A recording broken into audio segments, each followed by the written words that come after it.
Smart men flirt naturally because they're not even trying. Guys, you need to know something that may upset a few of the pickup artists on the internet. Flirting is not a performance. It's not lines or tactics or trying to be someone you're not. Most flirting advice is performative. Say this, do this, impress her. No, that's wrong. Welcome to Just the Tip. If you want to become the kind of man who can flirt comfortably and naturally with women without trying, subscribe. Okay, many of you have asked how to show interest without being creepy guy. And that is a real concern because no one taught men how to flirt in modern dating because society gives contradictory messages. Be confident, not aggressive. Show interest, don't be desperate. Make a move, but don't make her feel uncomfortable. Like, where's the line? Harsh truth. Women mirror your feelings about you and respond best when they feel your self-respect. Smart men are comfortable in their own skin and know their worth. When you flirt from that place, it doesn't feel creepy. It feels fun for both of you because those natural behaviors come from self-respect.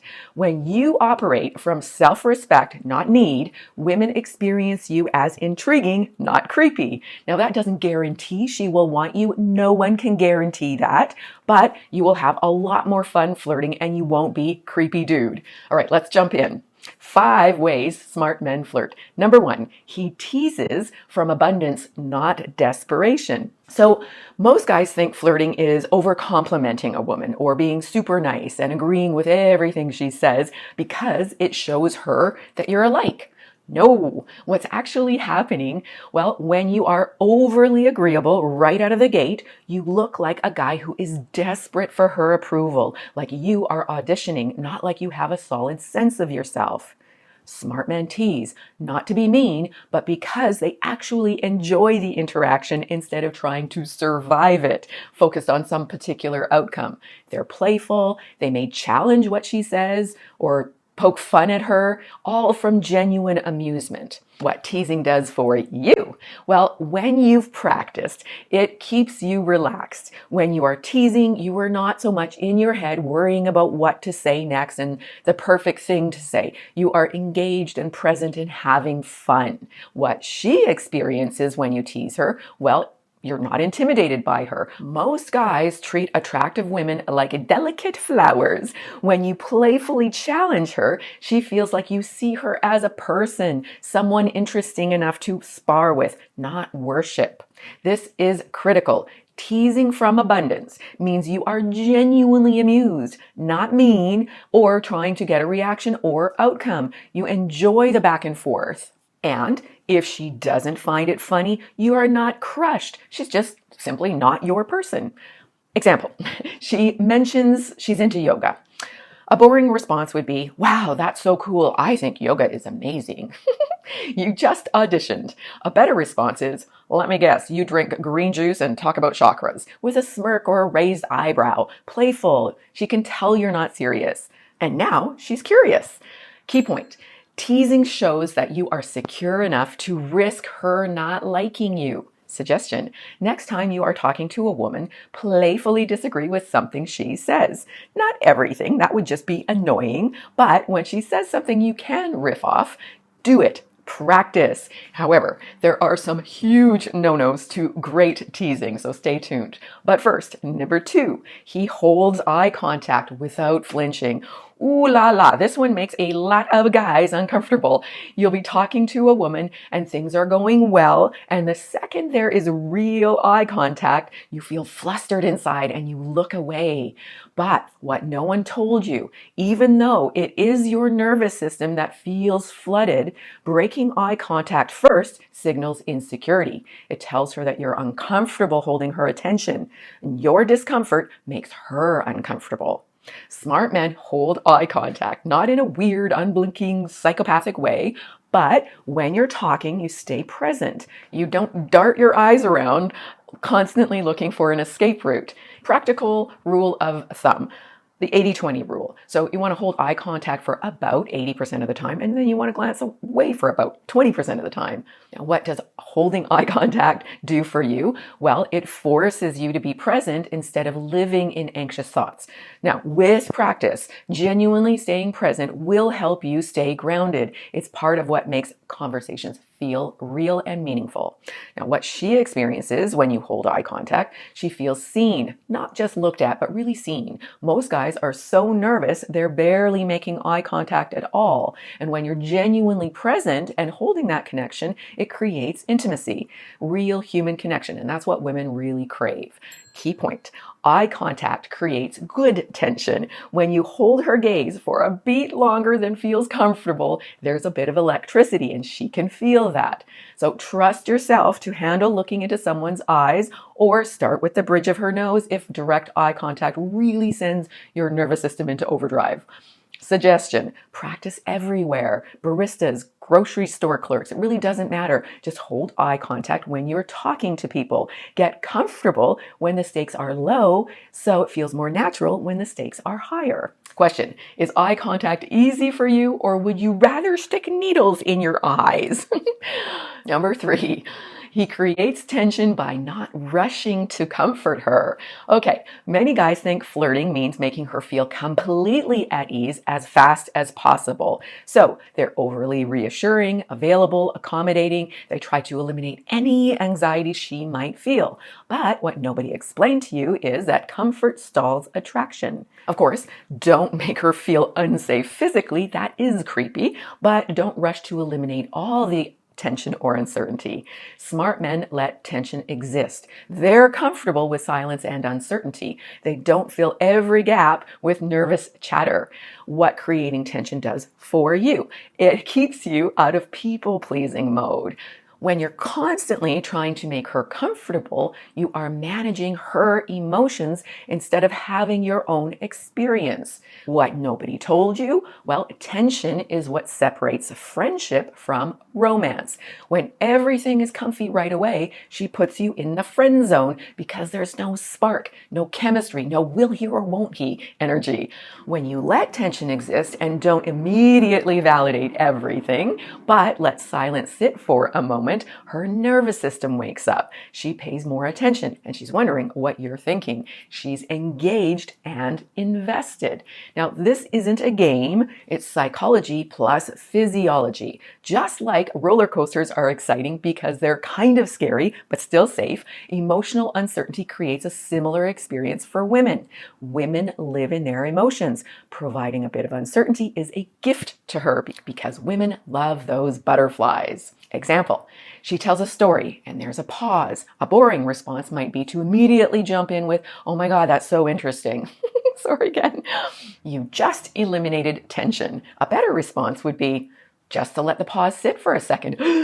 Actually think about what she told you. Oh my God. And then smile and respond. That moment of what's he thinking is where attraction can grow. Hint, when you pause before responding, your response holds more weight. Wingmam motto, always leave them wanting more, but give them enough to want more. Safe tension makes her want more. Key point, attraction needs tension. No tension, no spark. Suggestion, in your next conversation, resist the urge to fill every silence. Let pauses breathe. Get comfortable with discomfort. Practice in low-stakes situations. Question, do you feel comfy or uncomfy when there's a silence in the conversation? Comment. Number 4, he qualifies her instead of selling himself.